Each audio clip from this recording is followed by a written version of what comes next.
करण काफ़ी दिनों से मुझसे बोल रहा था कॉर्न पालक बनाने की, तो मैंने वही रेसिपी आज बनाई, आप लोगों के साथ शेयर कर रही हूँ। तो सुबह उठ के लंच बनाना था, तो उसके लिए थोड़ा सा पालक ले लिया, कट कर लिया है, और थोड़ा सा जो प्याज होता है ना, उसका मसाला मैं बना लूँगी। सिंपल प्याज मैंने पीस ली है, और इसके साथ टमाटर, अदरक और लहसुन का भी थोड़ा सा पेस्ट मैं रेडी करूँगी। बहुत ही टेस्टी लगती है ये रेसिपी, आप लोग ज़रूर ट्राई करना। और जब ये दोनों पेस्ट बन जाएंगे तो मैं पालक के लिए जो पानी है ना, वो बॉयल होने रख दूंगी, क्योंकि पालक को थोड़ा सा हमें गलाना है, पीसना है। तो देखिए ये जो पेस्ट तैयार हो गए हैं, इसके साथ साथ थोड़ा सा मैं काजू लूंगी, मतलब 4-5 काजू और थोड़े से मगज के बीज ले लिए हैं, और इनका पेस्ट अलग से बनाऊंगी। और जब इनका पेस्ट बनाऊंगी ना, तो उसमें थोड़ी सी मैं मलाई डाल लूंगी और पानी। बस ध्यान दीजिएगा कि मलाई डाल के इसे बहुत ज़्यादा मत चलाइएगा, नहीं तो मलाई फट जाती है। तो देखिए इस तरह से ये पेस्ट रेडी हो जाता है।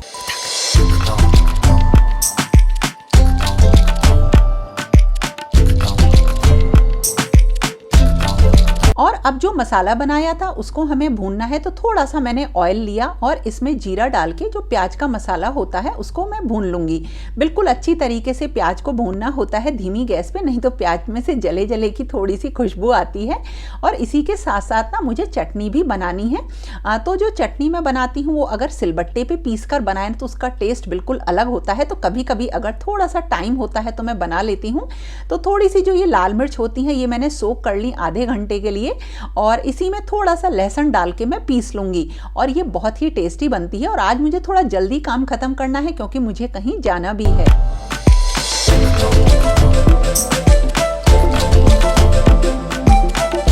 और जो ये पिसी हुई चटनी थी इसको अभी निकाल लिया है, आगे छौंकूंगी। और जो प्याज थोड़ी सी भुन गई है उसी में मैं टमाटर वाला जो पेस्ट था ना, टमाटर अदरक और लहसुन वाला पेस्ट, वो मिक्स कर लूंगी।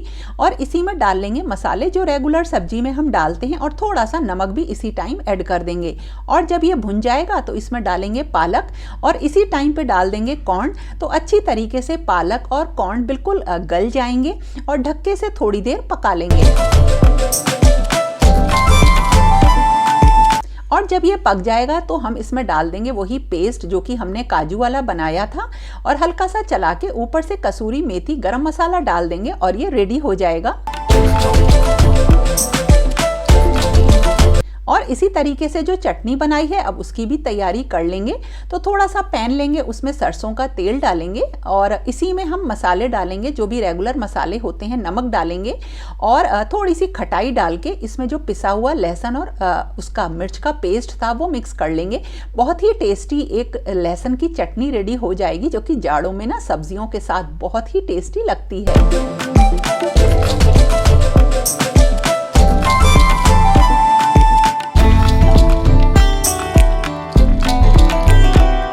और अब मैं तैयारी करूंगी गाजर के हलवे की। तो इसके लिए करीब मेरे पास 3 किलो के करीब गाजर है, जिसको कि मुझे छील के कस लेना है। और जो ये गाजर का हलवा मैं बना रही हूँ ये बगैर खोए के बना रही हूँ, और इसके लिए ना मैं आपको घर पे खोआ बनाना भी, यानी कि मावा बनाना भी बता दूंगी। और वो भी मतलब उससे दूध से नहीं बनाऊंगी, एक अलग तरह से बनाऊंगी। तो ये देखिए गाजर है, बिल्कुल लाल लाल गाजर ली है। और कई लोग तो हलवे के लिए थोड़ी सी मोटी गाजर लेते हैं, लेकिन मैं पतली ही लेती हूँ, क्योंकि मोटी गाजर के बीच में जो व्हाइट कलर का डंठल होता है उससे ना बहुत अच्छा टेस्ट नहीं आता है। और ये सारी गाजर को कसना भी अपने आप में एक बड़ा काम होता है।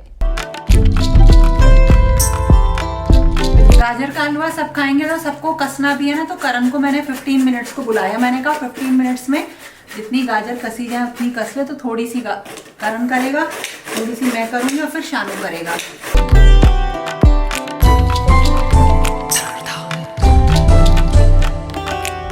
वैसे तो गाजर के हलवे को नॉर्मली कढ़ाई में दूध के साथ पकाया जाता है, लेकिन जल्दी बनाना था तो मतलब जो कसी हुई गाजर थी उसमें थोड़ा सा दूध और पानी डालकर मैं हल्का सा इसको गला लूँगी।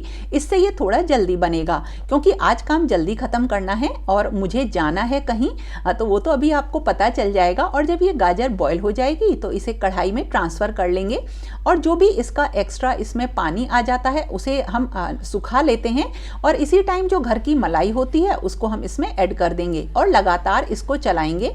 अगर आप धीमे करके भी रखें तो इसमें थोड़ा टाइम लगता है, तो मैंने तेज फ्लेम पर ही इसको पका लिया। और जब इसको दबाएंगे तो देखिए बिल्कुल भी पानी नहीं आ रहा है, दूध और थोड़ा सा घी आता है। इसका मतलब अब हम इसमें चीनी डाल सकते हैं। और जब चीनी डालते हैं तो चीनी छोड़ती है पानी, जिसको कि हमें सुखाना होता है। और उसके बाद हमें डालना होता है खोआ। तो अब खोआ तो मुझे यूज़ नहीं करना है, तो वही बताती हूँ कि मैं कैसे बनाती हूँ। अगर घर पे आपको मावा बनाना हो तो कैसे बनाएं, उसको मैं ट्रिक बता रही हूँ आपको, बहुत ही आसान है। और कभी कभी क्या होता है कि हमारे पास नहीं होता है मावा, इंस्टेंट बनाना पड़ता है, या मार्केट में क्योंकि फेस्टिवल के टाइम पे बहुत नकली बनने लगता है। तो कुछ नहीं चाहिए हमें, उसके लिए केवल 3 चीज़ चाहिए। एक तो चाहिए हमें मिल्क पाउडर, कोई भी मिल्क पाउडर ले सकते हैं। दूसरा चाहिए हमें दूध, और थोड़ा सा बिल्कुल हमें चाहिए घी। तो इसका मैं आपको नाप बता देती हूँ। मैं बना रही हूँ 1 कप जो है मैंने लिया है, ये जो है मिल्क पाउडर लिया है। और जितना मिल्क पाउडर होता है उसका जस्ट हाफ हमें लेना पड़ता है दूध। तो ये मैंने लिया है ½ कप दूध। मैंने करीब 2 टेबलस्पून देसी घी लिया है और इसमें जो ½ कप दूध है वो मैं ऐड करूंगी। और इस दूध को बॉईल कर लेंगे। और जैसे ही इस दूध में बॉईल आएगा तो हमें इसमें ऐड करना है मिल्क पाउडर का। तो देखिए दूध जैसे ही बॉईल होगा ना, ये उबल रहा है दूध। अब धीरे धीरे करके हम इसमें डालेंगे मिल्क पाउडर को, क्योंकि अगर हम इकट्ठा डाल देंगे तो इसमें गुठले यानी कि लम्स वगैरह पड़ जाते हैं। और लगातार अब हम इसकी गैस धीमे रख के इसको चलाते रहेंगे। थोड़ा सा पैन ऐसा लीजिएगा जिसमें ये चिपके नहीं, तो और आसानी से ये बन जाता है। और ये बिल्कुल इसका टेस्ट और टेक्सचर ये ऐसा लगता है जैसे जो बाजार का या मार्केट का खोआ या मावा होता है वो होता है। तो धीरे धीरे करके इसमें ऐड करेंगे मिल्क पाउडर, और करीब 1 कप मिल्क पाउडर से 250 ग्राम्स खोआ यानी कि मावा बन जाता है।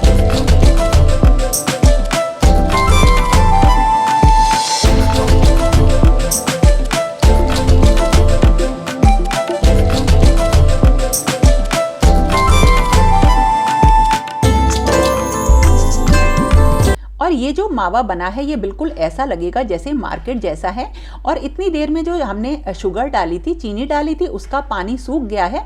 और अब हम इसी मावे को, खोए को इसमें मिक्स कर देंगे। तो ये देखिए बिल्कुल ऐसा ही लग रहा है ना जैसे हम जो नॉर्मल खोआ दूध से बनाते हैं उसका। और ये फटाफट 10 मिनट में बन जाता है। तो कभी भी ज़रूरत हो किसी भी चीज़ में मावा या खोआ डालने की ना, तो इसी तरीके से बनाइए। और इसके साथ साथ एक चीज़ और है, अगर आप इसे थोड़ा सा थिक करना चाहते हैं तो ज़्यादा चला लीजिए। और देखिए कितना बढ़िया ये खोआ बन गया है। और बस अब इसको हम इसमें मिक्स कर लेंगे जो गाजर है उसमें, और हमारा हलवा तकरीबन तैयार है। और जैसा कि मैंने कहा कि मुझे जल्दी जल्दी बनाना था, तो फ्लेम अगर हाई होगी तो उसके पास ही खड़ा होना पड़ेगा। तो बस धीरे धीरे करके मैंने ये पूरा पका लिया।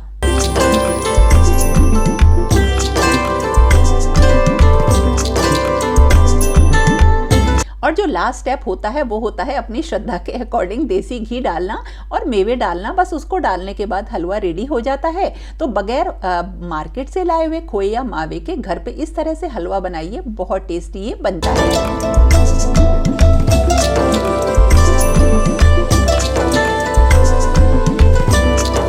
अब सारा काम खत्म हो गया है और मैं जा रही हूँ वृंदावन। मैं जा रही हूँ, करण और शानू हम तीनों जा रहे हैं। और अमर नहीं जा रहे हैं क्योंकि आज वो यहाँ पे नहीं है, वो शहर से बाहर हैं। और वहाँ पे हमें क्या करना है, आज एक पूजा है छोटी सी जिसे देहरी पूजा कहते हैं वृंदावन में। मतलब बांके बिहारी जी के मंदिर में वो होती है, तो उसे ही करवाना है। और कैसे होती है, क्या होती है, वो तो आपको पता चलेगा। और नया साल आ रहा है, नए साल से पहले बिहारी जी की एक पूजा मतलब मैं ज़रूर करती हूँ, कराती हूँ। और वैसे तो घर में जो डेली पूजा होती है वो तो होती ही है। तो अब हम जा रहे हैं वृंदावन बांके बिहारी जी के मंदिर में। और वहाँ तक वैसे तो आप 4 व्हीलर से, 2 व्हीलर से कैसे भी जा सकते हो, लेकिन 4 व्हीलर की पार्किंग बाहर होती है तो फिर पैदल जाना पड़ता है। तो हम ना 2 व्हीलर से ही जाते हैं, तो बहुत अंदर तक हम चले जाते हैं।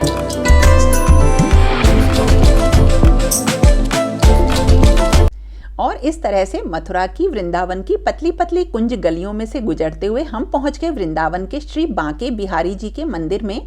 और इस वक्त करीब दोपहर का 1 बज रहा था और मंदिर में सफाई का काम चल रहा था। क्लीनिंग इसी टाइम पे होती है जब ठाकुर जी विश्राम करते हैं। और जो आज मैं यहाँ पर आई हूँ वो एक विशेष पूजा के लिए आई हूँ।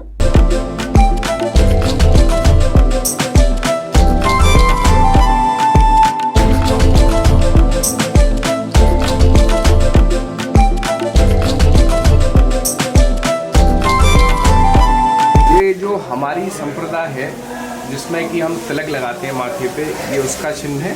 और यहाँ पे सिरमत कुंज बिहारी नमा जो हमारे बिहारी जी का महामंत्र है, और नीचे कुंज बिहारी श्री हरदास, जो हम अक्सर भाषाओं में आपस में एक दूसरे को नमस्ते करते हैं तो उस भाषा में हम कुंज बिहारी बोलते हैं, सामने से रिप्लाई आता है श्री हरदास का। श्री कुंज बिहारी श्री हरदास। हम एक दिन पहले आ गए हैं बिहारी जी के पास, जो वो प्रकट हुए थे, वो कल के दिन प्रकट हुए थे, और अब चल रही है पूजा की तैयारी यहाँ पे करना। तो जो देरी पूजा होगी ना, वो सब तैयारी यहाँ पे चल रही है, सब करके रख रहे हैं, और उसके बाद हम सब लोग पूजा करेंगे। और ये कलश है जिसके बारे में आपको बताया था अभी सोमनाथ जी ने, तो इसको भी मैं रख देती हूँ। देखिए एक मोटिवेशन आता है, बिकॉज बच्चों को देखना, घर को देखना, हस्बैंड को देखना, उसके बाद डेकोरेशन देखना, उसके बाद अच्छे अच्छे फूड्स बनाना बच्चों के, मतलब जो बच्चे पसंद करते हैं वो बनाते हो आप, मतलब कैसे करते हो, इस बात आएगा जी, ठाकुर जी की कृपा ही है। और मतलब इतना सुंदर है आपका टचवुड, सब पे कृपा। बिल्कुल बिल्कुल उनकी कृपा, क्या ये बात कुछ भी नहीं चाहिए संसार में। सारे देखने वालों पे उनकी कृपा रहे, जो नहीं आ पा रहे उन्हें जल्दी से बुलाएं, जल्दी बस ये आप बोलिएगा। मैं तो दिखाने की सब कोशिश ही करती हूँ। तो ये वही जगह है जहाँ से बिहारी जी निकलते हैं, डेली निधिवन जाते हैं, और कल तो उनका जो है उनका जन्म का दिन है, कल के दिन वो प्रकट हुए थे, तो निधिवन में वो प्रकट हुए थे। तो हम एक दिन पहले ही यहाँ आ गए हैं उनकी सेवा करने का।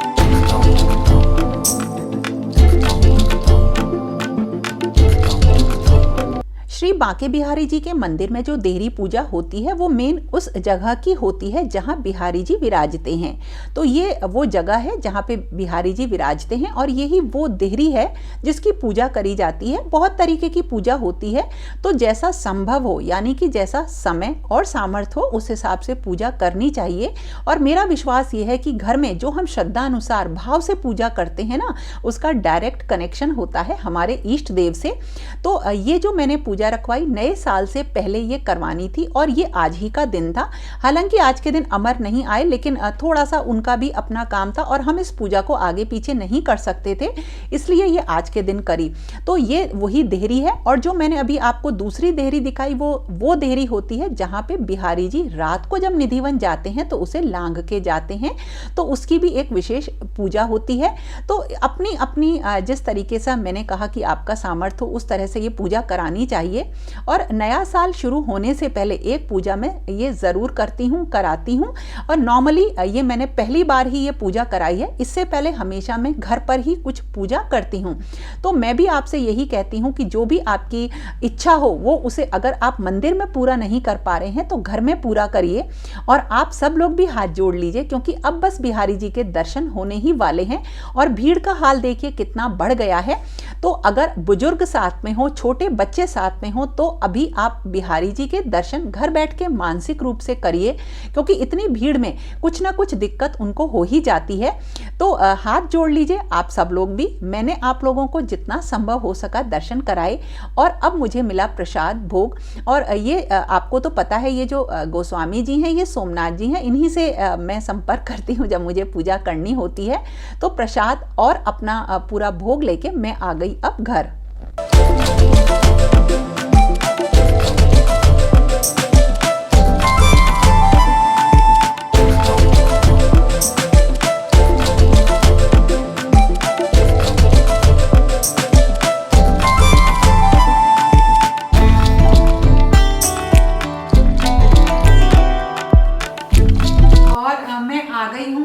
बिहारी जी से बस घुसे ही हैं।